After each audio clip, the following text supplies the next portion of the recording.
Deborah achieves the pinnacle of Earthling Jujutsu. Mahoraga ascends to heights unimagined. And Yuji uses Mahito to eradicate cursed spirits permanently. Jujutsu Kaisen Modulo Chapter 21, titled The Long-Awaited Arrival, begins with a continuation of an exchange between Maki and Tsurugi from Chapter 1 of this story. His grandmother expressed that the two of them are very alike, much to the little boy's pleasure. She went on to say that his losses will provide him with incredible strength, but such a thing is a double-edged sword, so he needs to be cautious. Tsurugi was confused, but Maki explained that those he loses will be very important to him.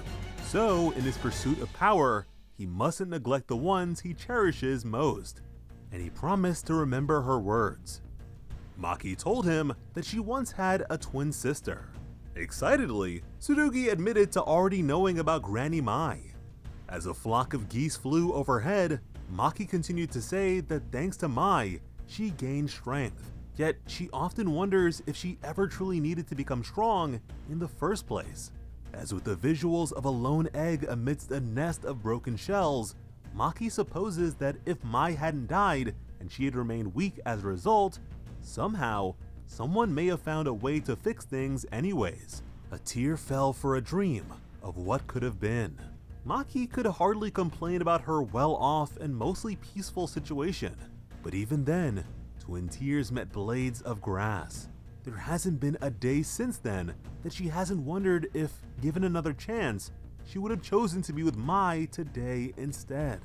Tears welled up in Tsurugi's eyes at the sight of her pain. He urged her not to cry, as in the present, tears fell from Maru's third eye amidst a spray of blood. Tsurugi met his gaze, having released his blade before being carved by Maru.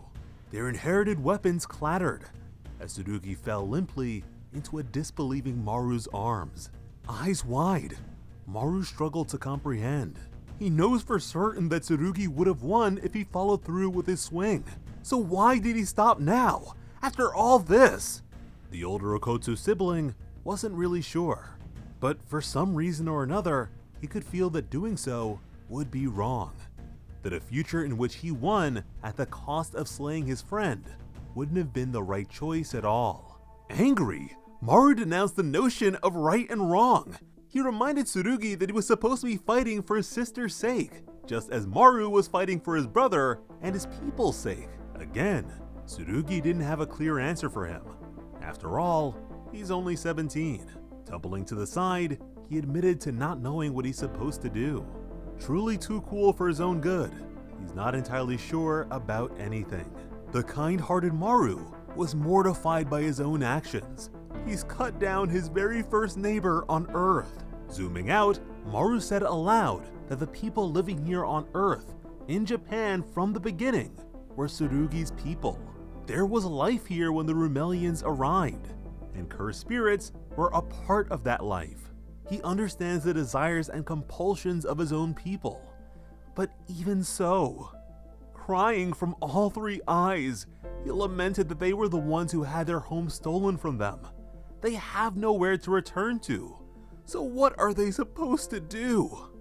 As now, with a planetary view, he wondered, if the indigenous are in the right, then who owns the world? Who owns space itself? With his face buried in his arms, Maru told an unconscious Tsurugi that he doesn't know what he's supposed to do either. Maru longed for Cross or Yuka, someone to help him, someone to guide him. As in response, Chaos and Harmony brought the kindly manifestation of Rika before him. Then, from the highest point on the Rumelian ship Naunax, a brilliant light shone, as inside a religious hall, a Kalyan laid amidst floating and glowing mool of the utmost purity. The tri-eyed immortal deity, to whom Maru owed his designation as a warrior, awoke from its slumber, as below, an illuminated Deborah uttered his understanding aloud to Maru. With Naunax at his back, whole skyscrapers in his orbit, and outstretched hands before an ebony core, Deborah wondered if this is how he ought to set a barrier. Within the spiral, Deborah asked the Divine General if such a technique already exists on Earth. as his unfamiliarity with the creature made him presume that it was being silent by choice. So he beckoned it to answer. In return, Mahoraga's wheel began to turn at a rapid rate. Dabura wasn't sure what exactly the Shikigami was adapting to. Was it his cursed energy? No, not that. Rather, Mahoraga is adapting to existence itself. As the creature lifted its guard, the pestering questions that it couldn't answer are now pushing the behemoth towards an elevated state of consciousness. As with the Shambhala Mudra, Dabura laughed, pleased to finally meet someone even quieter than himself. Finding someone he could sit down and chat with was yet another novel experience the Walking Calamity has given him. Domain expansion! A far realm of lethal light and living darkness! Inverted pathway. He has actually done it!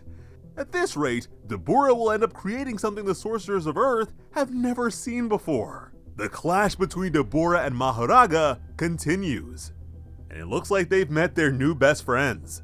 Elsewhere, Yuji voiced his amazement. As the first Earthling aboard Naunax, he asked Maru if this creature is what his people call a Kalyan. Maru was surprised that the man already knew. Apparently, Todo gave him the gist of things. Maru doesn't know Todo, so Yuji described him as a cheerful guy with a musical instrument for a hand. Before them is the oldest Kalyan within the Naunax, and to Yuji, it certainly does look like a cursed spirit. With an outstretched hand, Yuji asked Maru why he asked him to come here. Yuji was petting the creature, while Maru explained that his technique identified him as a suitable candidate. But a candidate for what, Yuji wondered. Maru mulled things over. With the power of the late Yuta's cursed energy within his ring, the pure Mool of Naunax, and the curse technique he shares with his brother Cross, Maru intends to create harmony between Earthlings and Simurians. But that's something he can't do all on his own. So he wants Yuji to be considered the witness of this newfound harmony as a designated representative of Earth. Yuji wasn't clear on what he meant by harmony, so he urged the kid to speak plainly. Seriously, Maru stated his desire to create a world where cursed spirits are no longer born. Yuji paused. He spoke up for a moment, before rummaging inside his windbreaker. He retrieved a certain book, regarding Maru's plan as the greatest ambition of someone who looked after his big brother Choso.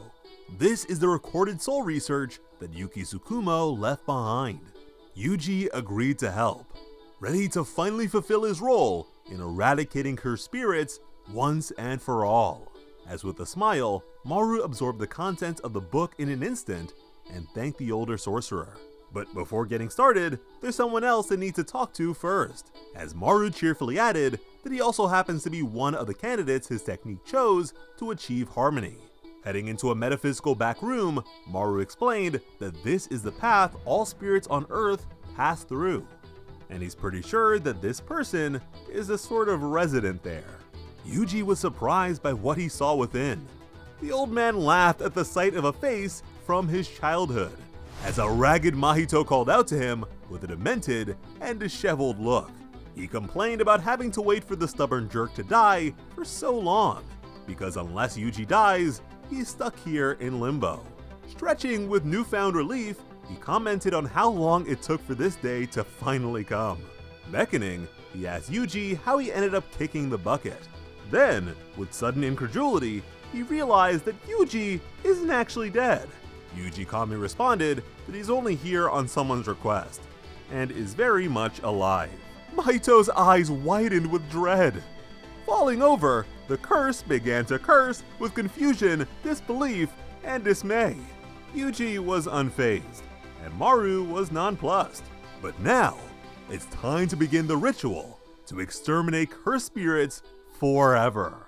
So it looks like we are nearing the end of this legendary run, my friends. This story has achieved more in less than 24 chapters than many big names have managed in several years. I already miss it, so let's do our best to enjoy the time we still have. As always, I'm Slice of Otaku. Thank you all so much for watching and have an awesome day. I love you.